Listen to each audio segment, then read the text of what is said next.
Hello, and welcome to the This Happened Today in History podcast. I am your host, Mr. Miller. This podcast will cover a number of topics that happened on this date in history. Please visit the podcast webpage at thishappenedtoday.buzzsprout.com. There you can download the notes page, which will help you organize the information as well as develop your own ideas on how these events change the world around us. If you're interested in hearing more, please consider subscribing so you will not miss out on what happens tomorrow in history. Today is March 29th.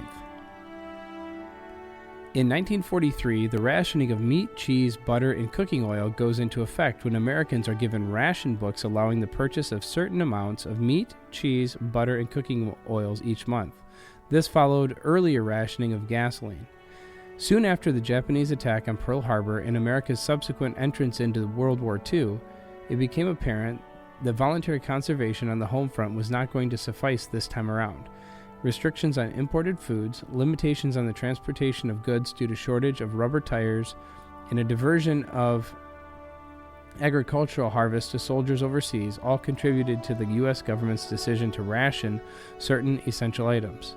On January 30th, 1942, the Emergency Price Control Act granted the Office of Price Administration, OPA, the authority to set price limits and ration food and other commodities in order to discourage hoarding and ensure the equitable distribution of scarce resources.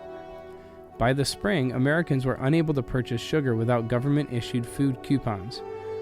Vouchers for coffee were introduced in November, and by March of 1943, meat, cheese, fats, canned fish, canned milk, and other processed foods were added to the list of ration provisions.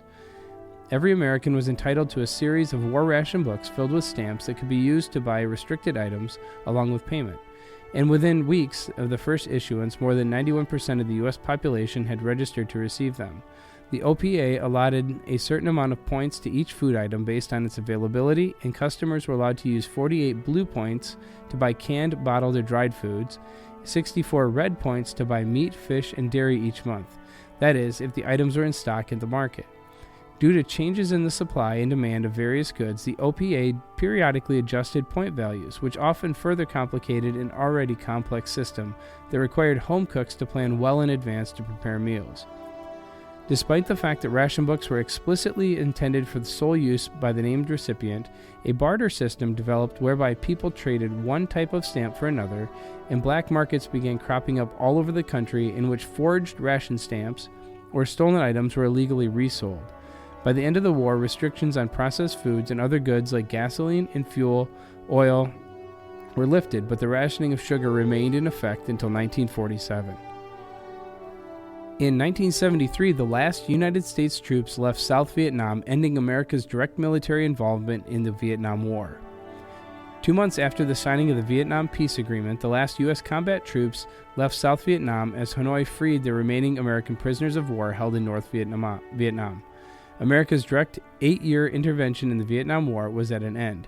In Saigon, some 7,000 U.S. Department of Defense civilian employees remained behind to aid South Vietnam in conducting what looked to be a fierce and ongoing war with communist North Vietnam.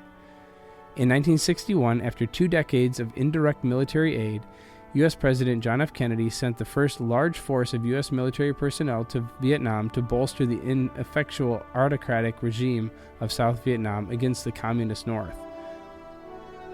3 years later, the South Vietnamese government crumbling, President Lyndon B. Johnson ordered limited bombing raids on North Vietnam, and Congress authorized the use of U.S. troops. By 1965, North Vietnamese offensives left President Johnson with 2 choices: escalate U.S. involvement or withdraw. Johnson ordered the former, and troop levels soon jumped to more than 300,000 as U.S. Air Forces commenced the largest bombing campaign in history. In January of 1973, representatives of the United States, North and South Vietnam, and the Viet Cong signed a peace agreement in Paris, ending the direct U.S. military involvement in the Vietnam War. Its key provisions included a ceasefire throughout Vietnam, the withdrawal of U.S. forces, the release of prisoners of war, and the reunification of North and South Vietnam through peaceful means. The South Vietnamese government was to remain in place until new elections were held, and North Vietnamese forces in the South were not to advance further nor be reinforced. In 1951, a homemade device exploded at Grand Central Station in New York City, startling commuters but injuring no one. New York's first experience with the so-called Mad Bomber was on November 16th of 1940 when a pipe bomb was left in the Edison building with a note that read, "Con Edison Crooks, this is for you." More bombs were recovered in 1941, each more powerful than the last, until the Mad Bomber sent a note in December stating, "I will make no more bomb units for the duration of the war." He went on to say that Con Ed, New York's electric utility company, would be brought to justice in due time. The patriotic Mad Bomber made good on his promise. Although he did periodically send threatening notes to the press, after his flurry of activity in 1951, the Mad Bomber was silent until a bomb went off at Radio City Music Hall in 1954. In 1955, the Mad Bomber hit Grand Central Station, Macy's, the RCA building, and the Staten Island Ferry. The police had no luck finding the Mad Bomber, but an investigative team working for Con Ed finally tracked him down. Looking through their employment records, they found that George Peter Metesky had been a disgruntled ex-employee since an accident in 1931. Metesky was enraged that Con Ed refused to pay disability benefits and resorted to terrorism as his revenge. You have been listening to the This Happened Today in History podcast. I thank you for listening, and I hope that you have enjoyed learning about historical events from the past. Thank you to the following websites for their information regarding today's topics: ThePeopleHistory.com, Food Rationing During World War II at History.com, Vietnam War at History.com, and The Mad Bomber at History.com.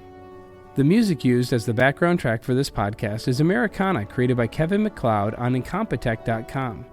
If you enjoyed this information and would like to hear more, please consider subscribing, as this will keep the historical events in your feed in the morning for each day.